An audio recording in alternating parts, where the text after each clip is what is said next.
How to Win Friends and Influence People by Dale Carnegie. Book Summary. Chapter 1. Summary. There are certain people who never blame themselves for anything that goes wrong in their lives. It is in everyone's instinct to criticize the actions of others because it is part of being human. According to Carnegie, Crowley, a prominent mobster who was involved in a number of shootouts with the police, never took responsibility for the atrocities that he had committed before the judge sentenced him to the electric chair. Instead, he claimed that all he had done was in the name of self-defense. In addition, when Al Capone was in trouble with the law enforcement authorities due to his involvement in some of the most heinous crimes in the history of the county, he described himself as an innocent man who had faithfully served the public but was getting rewards as if he were the #1 public enemy. This occurred when he was confronted about his involvement in some of the most heinous crimes that had ever been committed in the county. The conclusion that can be drawn from this research is that the vast majority of people will never be willing to acknowledge instances in which they have been incorrect. It is just as risky to criticize as it is to never take responsibility. There are a lot of people who would rather not be in situations where they believe other people have made mistakes. Carnegie is of the opinion that it is inappropriate to engage in continual criticism of other people. Carnegie bases his hypothesis on an ancient school of thought in psychology that asserts an animal would develop more successfully if it is praised for its accomplishments rather than punished for its misdeeds. Carnegie's premise is derived from this school of thought. That perfectly encapsulates the core of how one should refrain from judging other people. This argument contends that criticism has the opposite effect of what it intends, namely to irritate rather than to motivate. Every human being craves approval, and they take offense when they are criticized. Carnegie offers an alternative to the practice of critique. Carnegie believes that people need to educate themselves in order to comprehend. In a variety of settings, individuals discover that they are in precarious positions. The majority of the time, individuals are reprimanded for the uncomfortable position in which they are currently found. When people are put in precarious positions, victims of bad circumstances only seldom receive the compassion and understanding that they should have. Carnegie maintains that one of the most fruitful ways to cultivate relationships is to assist others with information while they are going through challenging situations. The genuine expression of gratitude is another key component in the performance-enhancing process. Carnegie asserts that there is only one method to get people to complete a piece of work, and that is to motivate them to do it voluntarily. The most efficient approach to carry out any assignment is to create an environment in which those who will be involved in the process are motivated to complete it. Carnegie maintains that coercing individuals into doing anything will not result in beneficial outcomes. However, motivating people to complete a certain activity out of a sense of intrinsic interest is by far the most effective approach. Carnegie asserts that in commercial settings, it is difficult to achieve one's goals due to ineffective management of one's company's people resources, which makes the goals themselves more difficult to achieve. If an employee makes even the tiniest mistake or falls short of reaching a particular goal, their supervisor is likely to chastise them. This is especially true in instances where the boss has clear expectations for the employee's performance. Carnegie offers the following piece of advice in this regard. Let's make an effort to comprehend other people rather than passing judgment on them. Let's make an effort to understand what motivates them to act the way they do. Analysis. The need to be valued is the most fundamental aspect of the human condition, according to psychologists. There is a significant impact that can be made by praising and thanking individuals for the efforts that they have put into the completion of particular activities. Even if there is evidence that the person has not accomplished the goals that were established, it is still necessary to commend the individual on the fact that there has been progress in the right direction. This notion is applicable not only in the context of employment, but also in a wide variety of other settings, such as families. Parents need to show their children that they recognize and value the consistent small efforts that their children put forth in order to motivate such efforts. Parents should constantly make sure that they celebrate the development that their children make rather than chastising them or criticizing them for their actions. When youngsters fail to live up to the academic standards set by their schools, it is not uncommon for parents to find it simple to reprimand their offspring. If this pattern continues, the relationship between the young people and their parents will become strained, and the consequences will be disastrous. According to the proverb, there is nothing else that so completely destroys a person's ambitions as the comments of their superiors. Carnegie recognizes and respects the many aspirations held by its workforce in the business world. Constant criticism from a supervisor is one of the simplest methods to put an end to employees' goals, and it should be avoided at all costs. Self-confidence can be severely damaged by criticism, particularly when it is delivered by an authority figure. An excessive amount of blame is dangerous because it destroys a person's self-confidence and has the potential to have devastating effects on the individuals involved. Although there is a level of criticism that may motivate individuals to improve their performance, an excessive amount of blame is dangerous. The most important thing to remember is that criticism destroys connections, which has a direct bearing on the effectiveness of an organization. Productivity is difficult to achieve when there is tension between an employee and their manager. This makes it difficult to meet goals related to productivity. First, you need to create a strong desire for something in the other person. Whoever is capable of doing this has the support of the entire globe. He who is unable to travel the path alone. A leader is someone who has the ability to influence other people, particularly by stimulating their desire among the others. To have such an effect on an individual takes specialized abilities, and leaders should make it a goal to become proficient in these areas. To begin, superiors and organizations are obligated to demonstrate a real interest in the concerns of the people they oversee. When communicating with the people under their charge, leaders have a responsibility to display a number of vital skills.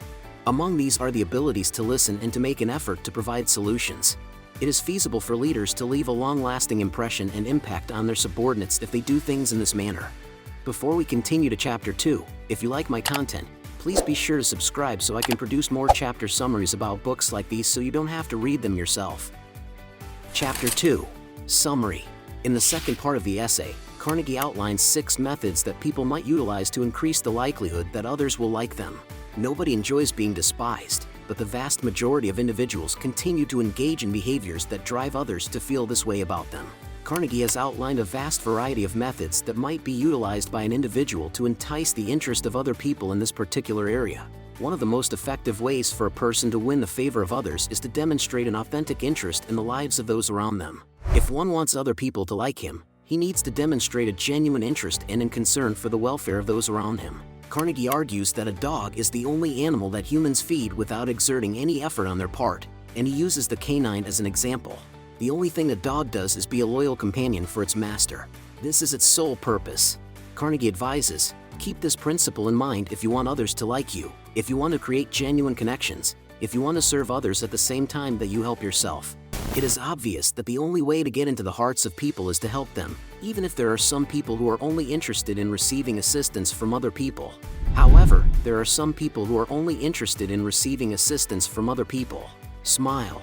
Studies have shown that smiling plays a crucial role in human existence, particularly with regard to one's health. Nonetheless, the vast majority of people are unaware of the significant positive effects that smiling has on one's relationships. Carnegie believed that a simple smile could accomplish much with very little effort. Those who are on the receiving end of it become wealthy, while the one who gives has nothing taken away from them. Because it is something that is not earthly good to anybody until it is given away. A grin is an important thing that all humans need to produce if it does not exist naturally. If it does not exist naturally, all humans need to create it. Referring to individuals by their given names is the third step in developing positive relationships with other people. Many people have a preference for being addressed by either their given name or the title they hold. Individuals are distinguished in their environments by their names, which often serves as a source of pride for such individuals. As a consequence of this, it is of the utmost importance to ensure that one addresses individuals by their names whenever possible. Mentioning people by their names should also be done. Listening is a skill that is essential to possess in every setting. If a person wants to be liked, he should pay attention to what other people have to say and encourage them to talk about themselves. A person must always keep in mind that the other person is considerably more interested in himself or herself than in anything else, regardless of the topic of conversation that they are having. Therefore, listening to what they have to say would be the most effective way to get into their heads and hearts. If, on the other hand, a person has the aim to dominate a conversation but makes no indication that they intend to listen to the other party, it will be very challenging for that person to gain favor with others. According to Carnegie, the people you are talking to are 100 times more interested in themselves and their wants and issues than they are in you and your problems, which is why it is essential for individuals to learn how to listen to the concerns of others. Carnegie explains how to pique the interest of other people in the 5th principle of his method. According to him, one surefire approach to get other people interested in what you have to say is to make statements that help advance the interests of other people. Last but not least, everybody wishes they were important. It is impossible to have negative feelings about someone while at the same time being attracted to them. Carnegie believes that making a genuine effort to make other people feel critical is likely to result in the development of a connection that is beneficial to both parties. Analysis. Making new acquaintances is probably up there on the list of the most difficult tasks that human beings are expected to complete. Nevertheless, making an effect on people that stay with them for a long time is not as simple as one might hope it to be. In order to make the relationship a reality, a person needs to combine a lot of different attributes with practice. However, the first thing that has to be done is to demonstrate that you have a genuine interest in other people. It is an essential step that must be taken because it is responsible for a significant part of gaining the confidence of other individuals. In order to win the admiration of other people, it is vital to give them the opportunity to express themselves, in addition to demonstrating an interest in the other people around you. Selfishness is hardwired into the human psyche and comes easily. As a direct consequence of this, people are constantly eager to talk about themselves. Providing others with the opportunity to talk about themselves in front of an audience is a crucial step in the process of establishing a relationship with other people. Carnegie has explained some of the factors that contribute to the fact that it is so difficult to form genuine friendships that are stable in this section. To be able to win friends, a person needs to have a lot of positive traits and be willing to make a lot of sacrifices. First and foremost, a person needs to rid themselves of any trace of selfishness and develop the mindset that other people are more important to them than they are. Because of the difficulty of the demands, it is sometimes difficult for individuals to respond in a manner that is desirable. On the other hand, not everyone is fond of them. They don't see any reason to adhere to the ideals in those circumstances. That is the one and only departure from the norm. Chapter 3. Summary. People want those around them to perceive the world the way they do, regardless of the setting. In general, individuals have a variety of perspectives, thoughts, and points of view regarding many topics. On the other hand, there are situations in which it is preferable for individuals to look at things from a unified point of view.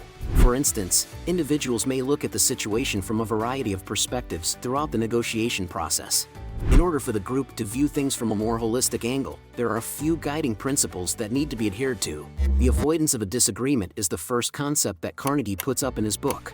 A Pyrrhic victory is unquestionably one that is won via the use of argumentation to win a case.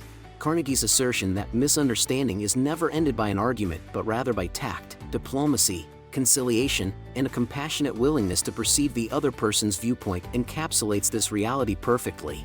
Therefore, a good strategy for getting other people to see things from the same point of view as you is to listen to what they have to say and try to comprehend how they see things. One method to garner respect from other people is to respect the opinions of other people and to show respect for those opinions.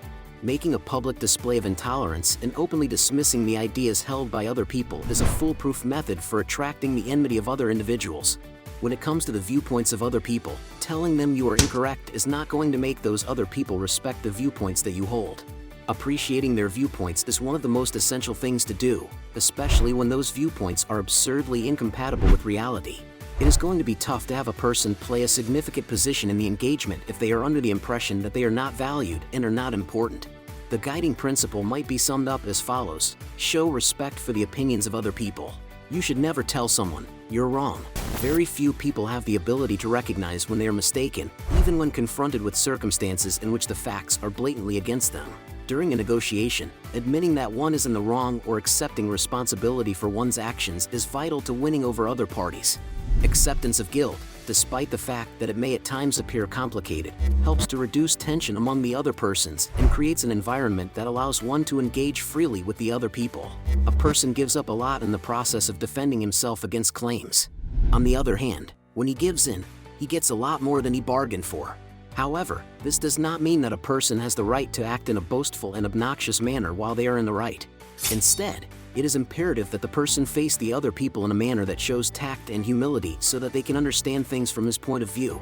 According to a popular quote attributed to Abraham Lincoln, "A drop of honey captures more flies than a gallon of gall." I'm confused. What exactly does this mean?